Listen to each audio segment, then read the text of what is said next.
Hello everyone, welcome back to my channel. My name is Connor, for those of you who don't know me. So tonight I am just going to touch on some things that Pete talked about in the live yesterday. So for starters, I'm going to be talking about the three Stoic mantras that he mentioned yesterday.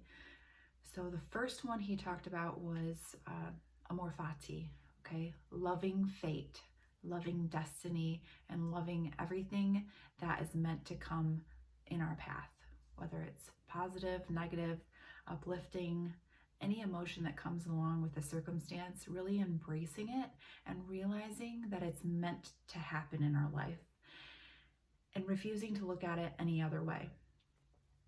Moving on from every obstacle that we go through and realizing that it's happening for our best benefit and it was meant to happen the way that it happened.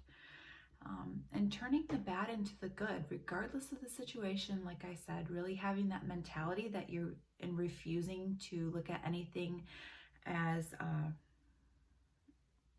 if it's not for your best benefit and it's not for your highest good. And realizing that it's the formula for human greatness, right? When we can have this kind of mentality and we can look at everything that comes our way with this kind of perspective, nothing can stop us, nothing can bog us down, nothing can get in our way of succeeding and really conquering our fears, getting on the other side of our goals and aspirations, right? So that's number one. Number two, memento mori. Okay, it's inevitable that we're all one day going to not be here, right? We're all going to die. And really understanding that every single day we need to seize the day, right? Seize every moment and allow ourselves to feel our feelings and feel our emotions and be present and postpone nothing. If you have dreams, goals, aspirations, things that you just have this burning desire in the pit of your being to do or to express, to really act on that. You're the only one who can act on that and to bring that to life, right? You're the only one who knows your heart's call of passion. And so really getting in touch and in tune with where you're wanting to go and with your vision and your focus, that's very crucial. And like I said, really allowing yourself to live. And when I say live, I mean to just stay in the here and the now and realize that the past is gone, the future's not even here yet, and all we have is the now, right? And that time is fluid. Time is an illusion, and that these moments that we have here on this tiny speck within this universe really need to be embraced and taken advantage of and to be felt so deeply. And I think sometimes when we have these traumas and these scars and these rough upbringings within our journey and really these battles we go through, it sometimes is really easy to kind of fall into addictions and fall into these distractions that take us away from really facing our shadow and facing our darkness. And so it's really crucial to face that so that we can see the light, right? There's no light without darkness, and to really do that inner work so that we can make memories with our loved ones, and when we're on our deathbed, to look back and have no regrets and know that you created your life and that you lived it to the fullest that you possibly could, and that you were a conscious co-creator, and that you gave that to yourself because it's your birthright. Okay. Number three, I only control how I respond, right? We as human beings have no control over anything that happens in our exterior world, right? The only thing we have control over is how we respond to it. Okay. It's not about what happens to us. It's about how we're going to choose. Okay. Because at the end of the day, we have a choice. We have free will, and really just making that conscious decision and that conscious choice about how we're going to choose to view these obstacles and these challenges and these trials and tribulations that are inevitable. It's polarity of life, duality. So realizing that at the end of the day, individually, as human beings, we have that conscious choice, and to really take responsibility and to make those choices, right? That we're only going to respond, right? We're not going to react anymore. We're going to respond accordingly. So also I wanted to touch on the insignificance of what others think of us, okay? I was reading a couple comments here and there, and I personally used to struggle with this a long time ago.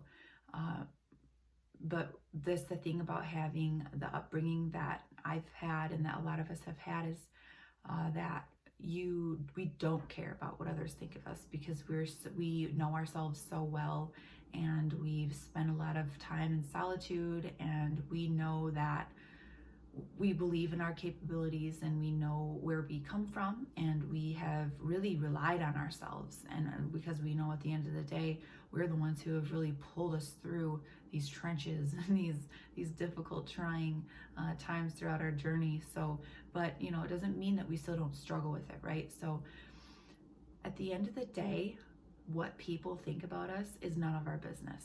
It's absolutely none of our business, and it holds no significance. Nobody, I don't care if it's Chelsea down the road, what she has to say, what your mom has to say about your smile in your picture, what your boyfriend has to say about your haircut. If you love your haircut, that's the only thing that matters. If you love your smile, that's the only thing that matters. At the end of the day, you are the one who is embodying your soul and your existence and your being, and you have to live in your mind. No one else does, right? So what Joey has to say or Susie has to say, they can go ahead and think what they want, right? Because what you think, that's the only valuable opinion. It's the only valuable image that matters, is your self-image, right? So really realizing that and understanding that when we allow that to take up space within our consciousness and in our minds, we're willingly giving away our power, right? And so we're wanting to harness our power and stand in our power, right? Our individual sovereign power. So even if there's 1,000 people in front of you, right? Even if all of them they have something negative to say about you, at the end of the day, we can't care. Because it doesn't matter. It doesn't hold any significance. And to really understand and question, where is the source even coming from? Is it someone who is of high status, who is respected, who is honored and revered? Is it someone who is, holds high value? Most of the time, no. It's some average Joe who has absolutely no idea what you've been through, right? Has no idea who you even are, but they seem to know everything about this life that they have not lived, right?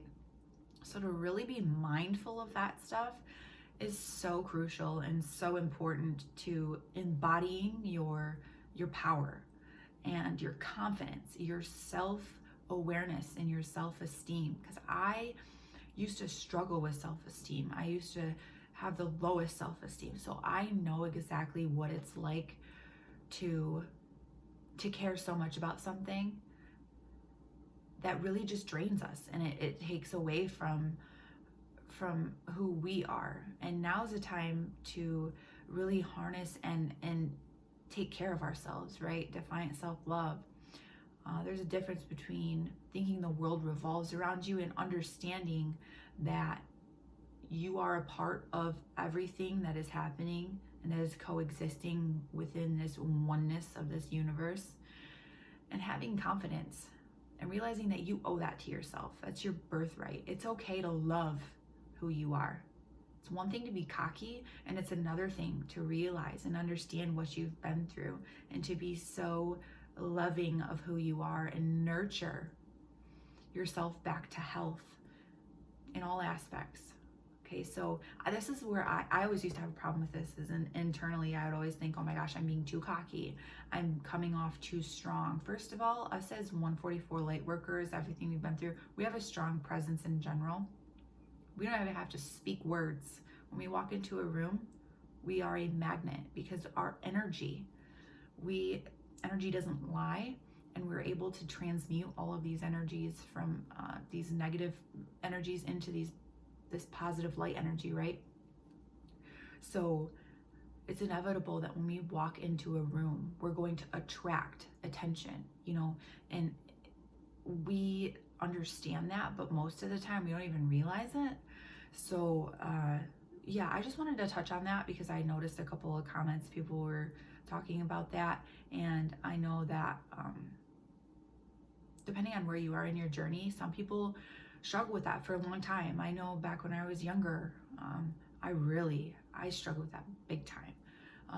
But to really understand that we're all individuals, we have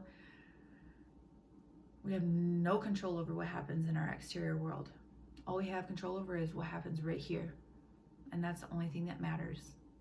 So as always, I hope to continue to be here to serve, guide, and assist you in your journey. And I hope that you hit the subscribe button because I'm looking to grow my channel for you. That's why I'm here. I'm here for you guys, for anyone who is coming to my channel to get some kind of guidance and support of any kind. So I hope that you guys have a fantastic night as always, and I will see you in my next video.